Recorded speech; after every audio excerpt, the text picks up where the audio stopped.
Hi everyone, it's Lindsay. Welcome back to another video. Today's video is a little bit of a longer one, but I have a ton of examples and ideas to share with you on how to create these easy gingham backgrounds with watercolor.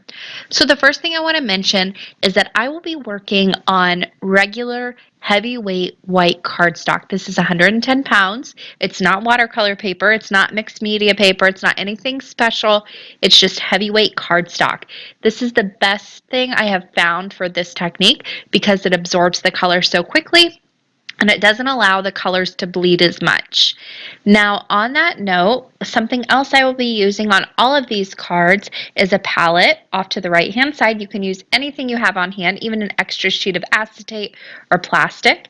And then also this Arteza water brush set. This comes with 6 watercolor brushes, but I'm going to be using these 3 sizes of flat brushes. I love these to create the really great stripes you're going to see on these backgrounds. I do want to show you how to fill these up and work these water brushes very quickly. The first thing you want to do is take off the top. It unscrews very easily, and then you have this well on the bottom of the pen. You just want to fill this up with some clean water. I'm using some from a water bottle here. It's easier to use like a medicine dropper to put this in. But once you have that in there, all you need to do is go ahead and screw the cap back on. Now to get this started, you're just going to press right there where it says push on the water brush itself, and water is going to start to come out the top of it. Now I like to get a little bit out and kind of brush my bristles in it to get them all nice and saturated and wet, and then you're ready to go with these brushes. It's that simple. So on the first card background, I am going to start off with water-based ink. This is the Catherine Pooler ink in Midnight. I really love these ink pads because they're so pigmented and they just work really well for this technique. But any water-based ink pad that you can use for watercoloring, even your Stampin' Up! Ink pads, things like that are going to work for this technique. They're just going to differ in colors and saturation.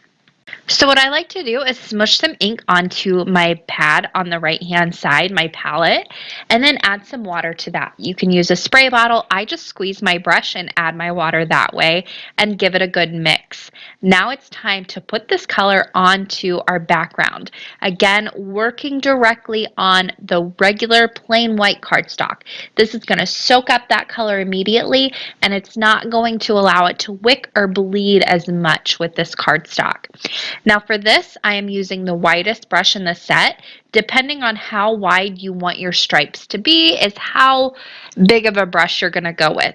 If you don't have these flat brushes, if you just have regular brushes, you can do that as well, use those as well. It's just going to be a little bit harder to get these nice lines like I'm getting here. The one thing you want to make sure of when you're doing this technique, you can see I'm going over these a few times, but you don't want to oversaturate your cardstock with water. You're going to know that is happening when your cardstock starts to pill on you. I didn't have that here. I'm using really heavyweight cardstock, so I can apply a pretty good amount of water before that starts to happen. Another thing that's going to switch up this technique and give you different results is how much water you initially add to your ink that you have on your palette. So if you want a more washed out color, add more water. If you want a more saturated color, like I have here, add less water. It really is up to you. So I went ahead and added my stripes horizontally, and there I have all those great stripes ready to go. Now it's time to add them the opposite direction.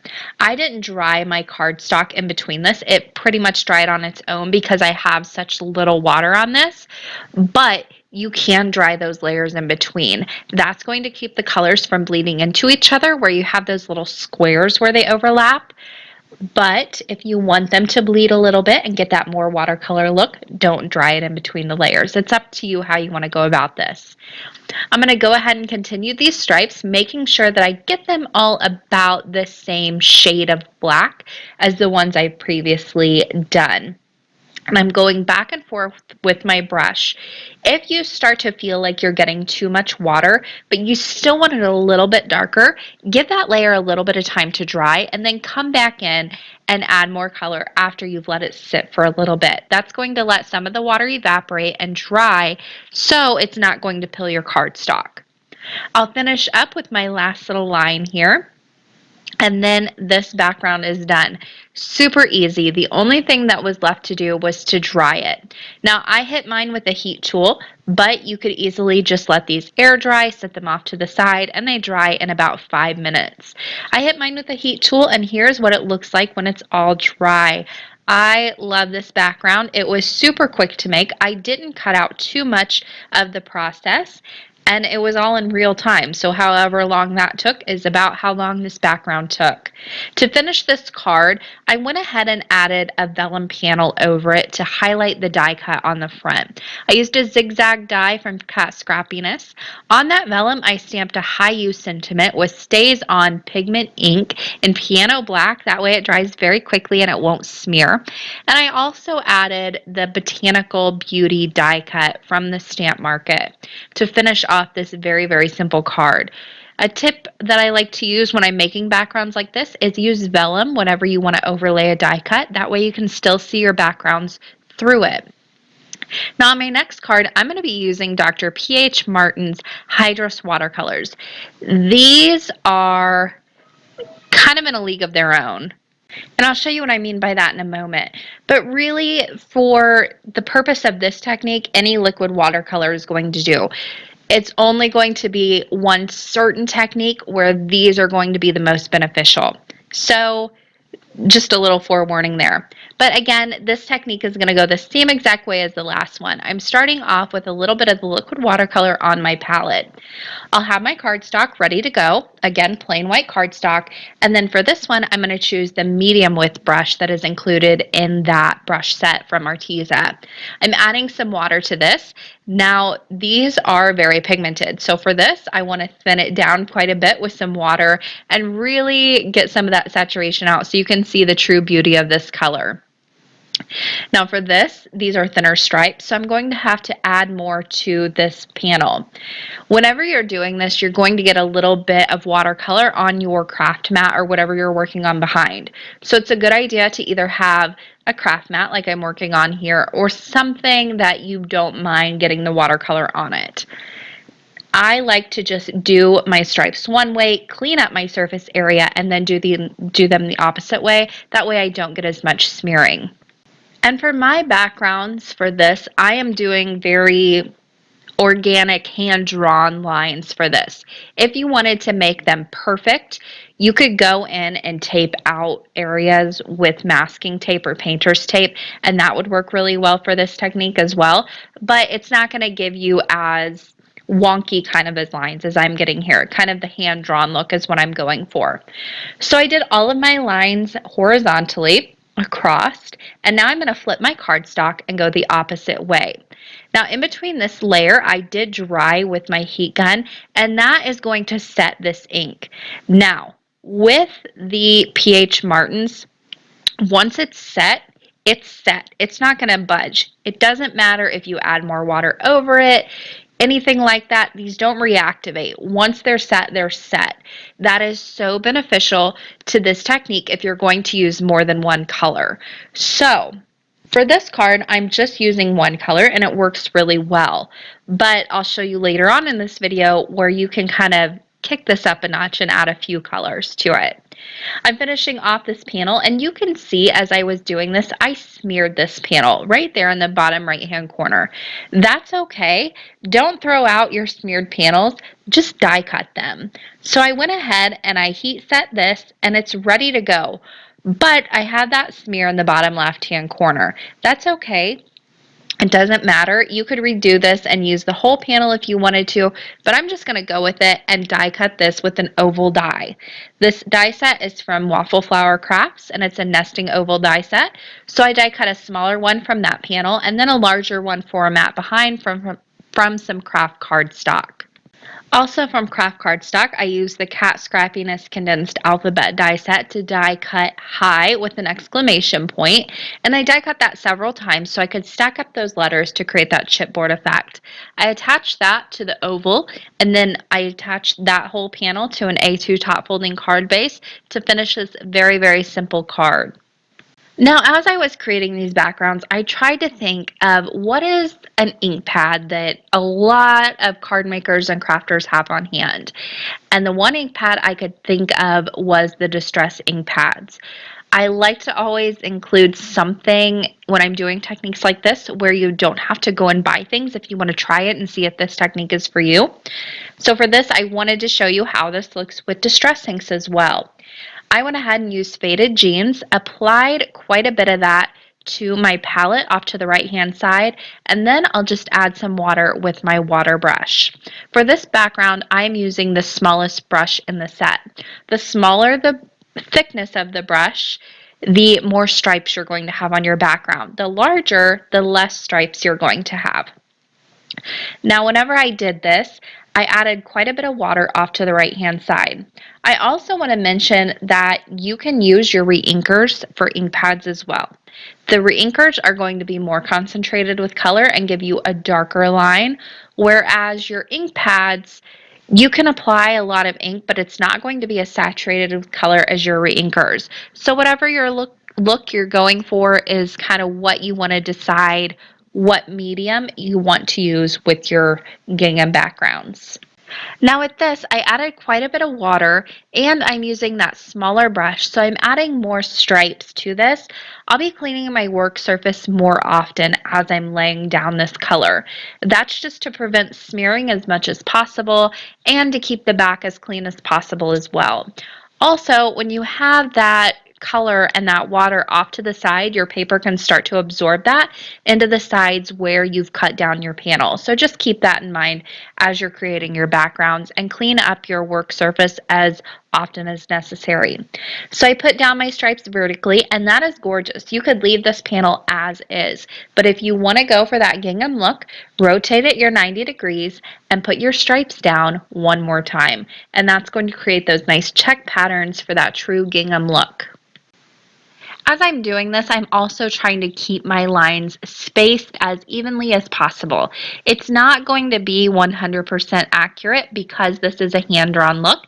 Again, if you wanted to go with perfect, you're going to need to use something like painter's tape or take really good care and use the lines on a craft mat or something along those lines to get them perfect. So for this background, you can see on my different stripes that I did not dry in between the layers. That is going to give me bleeding where these colors overlap. Those little squares that create the checks, they're going to bleed and run a little bit. That's going to give me a true watercolor look once it's dry, as you can see here. If you don't want that or you want less of that, dry in between your layers as your stripes you're putting down. That's going to solve that problem for you. Now, this one, I absolutely love the background on this. I think it looks a little countryish. So I decided to go with the wood grain frame from Cat Scrappiness. I added the scripty hello die from Lawn Fawn for my sentiment. And then in the bottom left-hand corner, I die cut and stamped a bunch of these stamps from the Floral Elements stamp set from Altenew and created this little cluster of flowers in the bottom left-hand corner. I love the way this one turned out.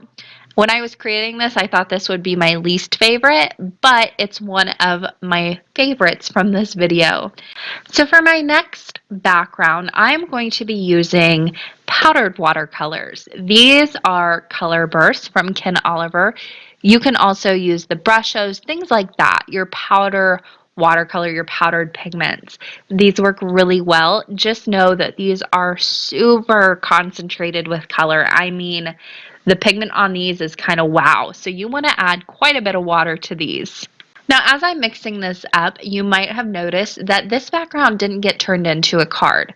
As I was creating this on this day, and then the next day I made all the cards, I just didn't have any good ideas for this background. And instead of just trying to come up with something that I semi kind of liked or that just wasn't the best, I decided to put this background off to the side and come back to it at a later date. If that happens to you and you create a background in a session like this where you're just playing around with techniques and you don't feel like you can create something with it right then, sit it aside and just wait until another day when you might love it or you might have a really great idea for it. That's something that I like to do a lot in my craft room when I'm creating a ton of backgrounds like this. And it just happened to fall into this video, so I thought I would share it with you. Plus, for this background, I'm doing something a little different and putting these down at an angle. That's another thing you can do to switch this up and create more of a lattice effect, which is a really, really cool look with this. But you can see with this one, I did not add a ton of that pigment down, and I added quite a bit of water, and these are super pigmented. So just keep that in mind as you're using these to create your backgrounds as well. For this, I am using the medium brush from the Arteza set, and it creates these really great wide, but not too wide lines, so I get a nice variety of lines on the background. Now, once this is dry, again, this dries really nice and really solid. The only running you get is where those overlap, where they were really wet. So this is another one to use if you really like the solid look and you like really pigmented lines. Now back to the PH Martins. I wanted to share with you how these can be used to add more than one color. This is more of a plaid background, I would say, but it's another variation, and I wanted to keep this in there as I was experimenting. For this background, I am using first the medium brush with a pink watercolor. Now I put this on my palette and added some water. I am going to go ahead and create my stripes, but I want to leave some space for more stripes in between each one. So I'm just doing this the exact same way as I would the gingham. I'll first start off going vertically across the short length of the card, and then I'll flip it 90 degrees and go the opposite way, making sure that I keep each one of these lines spaced pretty well the same amount as the one above it. Now, as I'm putting this down, I want to remind you again, the great thing about these inks is once they are dry, they are set. They don't really budge at all. They don't blend with anything you put on top of them. If it's translucent, it will give a new color, but it's not going to blend like watercolors do. So I would say these behave more along the lines of inks rather than watercolors. So I'll go ahead and continue putting this down. Now, when I rotated 90 degrees, I did not heat set this in between. So for this one, I'm going to go ahead and just let these kind of blend where they cross over a little bit. Now, once I have this final stripe down, I will go ahead and heat it with my heat gun and just set those colors right where they are. Now, once this is dry, again, those colors are not going to move. So now I'll go ahead and take that yellow color that I placed down on the bottom, add a little bit of water, and for this I'll be using the smaller brush. Now in between each one of those pink stripes, I'll go ahead and place down a yellow stripe that is a little bit thinner. This is going to create more of a plaid look, which is not gingham. It's another look altogether, but I wanted to share this with you as well. So I'll go ahead and put these down. Now you can see where it overlaps the yellow and the pink. It does create a little bit of an orange, but that's only because the yellow is translucent. If you didn't want that to happen, you could go ahead and put the yellow down and then put the pink on top, and that's going to create more of a solid crossover section where they do cross and meet each other. But I like the look of adding in that little bit of orange to this, and there you can see from this background, these don't blend. They're staying put, they don't reactivate, which is great for creating two-tone backgrounds with this technique. To finish this card off, I used several different cardstocks and 2 die sets from Scrappiness. I used the zigzag hearts and then the regular heart set as well. Those will be linked down in the description box. I also used a Hugs die from Hefty Doodle to create my sentiment, and that finished off this card. Super easy, and it took no time at all, but I love, love, love the background on this one. So on to my last and final project. This one's my favorite, and this one is because it's a red gingham. I have a thing about red gingham. I don't know why, but I love it so much. And for this, I wanted to go back to my favorite method, which is the Catherine Pooler inks. So I went ahead and placed down quite a bit of rock and red, and I'm not adding a ton of water to this to activate it. Remember, the less water you add, the more saturated your color is going to be. The more water you add, the more washed out your color will be. So whatever look you're going for, put your water in accordingly. For this, I am using the smallest brush from the Arteza set, and I am going super, super thin with the spacing. I wanted a ton of stripes. I wanted that really small check pattern on this, which is exactly what I'm going for. Now, because of that, I will have to add a little bit more ink to this. So if you run out of ink as you're doing this, or you feel like your color's losing a little bit of saturation, add a little bit more squishes from your ink pad, or if you're using a re-inker, add another drop or two of your ink. That's going to bump up that color. Now, if you feel like your ink is just too washed out, you don't have enough on there, clean it up and start over with your ink like I'm doing here. I just felt like my ink was getting too washed out. I didn't feel like adding more ink was going to fix the problem, so I just started over with a new blob of ink. And there is that background, all dry. I love, love, love this one. It's my favorite by far. And I didn't dry in between the layers either. There is a little bit of running, which you can see in the close-up of this card. Now, I wanted a little separation between my die cuts and my background, so I did add that zigzag circle, but I die cut it from vellum so I could still see the background behind it.